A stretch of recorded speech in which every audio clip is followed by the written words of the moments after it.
नमस्कार दोस्तों, एक बार फिर से आप सबका स्वागत करती हूँ मेरे चैनल डिवोशनल भक्तिमय शक्ति पर। आप सभी को महालक्ष्मी की ढेरों शुभकामनाएं। महालक्ष्मी जी आप सब पे कृपा बरसाएं। आज हम महालक्ष्मी जी में जो कथा बहुत प्रचलित है और पौराणिक परंपरा में प्रचलित एक प्रसंग है जो ऐरावत हाथी और पांडव कौरवों की स्पर्धा से जुड़ी हुई है। इसे महालक्ष्मी पूजन में या अन्य महालक्ष्मी आराधना से भी जोड़ा जाता है।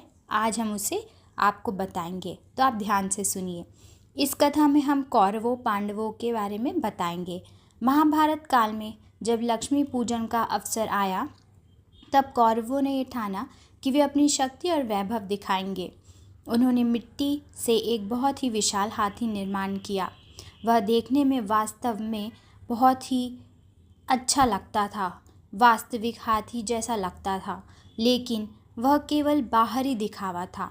कौरव सोचते थे कि महालक्ष्मी देवी जो इस हाथी पर बैठकर उनकी वो पूजा करेंगे और इस प्रकार देवी उन पर प्रसन्न होंगी और उनके घर से हमेशा के लिए दरिद्रता चली जाएगी।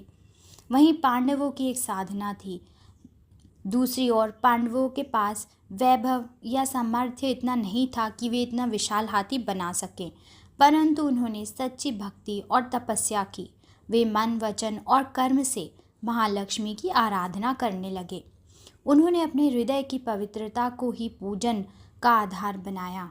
उनकी भक्ति से देवराज इंद्र का वाहन दिव्य ऐरावत हाथी समुद्र मंथन से जो उत्पन्न हुआ था, 4 दांतों वाला दिव्य गज स्वयं स्वर्ग से उतर आया, जिसे इंद्र ने तीरों के बाणों के रास्ते से नीचे उतारा, जो देखने में इतना सुंदर था। उसमें हर तरह के हीरे जवाहरात और उसे बहुत सारे फूलों से सजाया गया था, जिसे देखकर ही मन प्रफुल्लित हो जाता था। गांव वालों का सारे गांव वाले उसे देखने के लिए दूर दूर से आने लगे। बहुत ज़्यादा भीड़ जमा हो गई, क्योंकि जब वो तीरों के रास्ते से उतर रहा था तो उसकी पायलों की घुंघरू की छन छन आवाज़ से सारा शहर जगमगा उठा। जब महालक्ष्मी पूजन का समय आया तो दोनों पक्ष तैयार थे। कौरवों का मिट्टी का हाथी चमचमाता हुआ खड़ा था और पांडवों के पास था वास्तविक स्वर्गीय ऐरावत हाथी उपस्थित में। देवी लक्ष्मी महालक्ष्मी ने जब यह दृश्य देखा तो उन्होंने पांडवों की भक्ति और सच्चाई को स्वीकार किया। वे स्वयं ऐरावत हाथी पर विराजमान हुई और पांडवों के पूजन को ग्रहण किया। कौरवों की बाहरी दिखावट का कुछ फल उन्हें नहीं मिला। पांडवों की भक्ति, सच्चाई और निष्ठा ने उन्हें विजय दिलाई।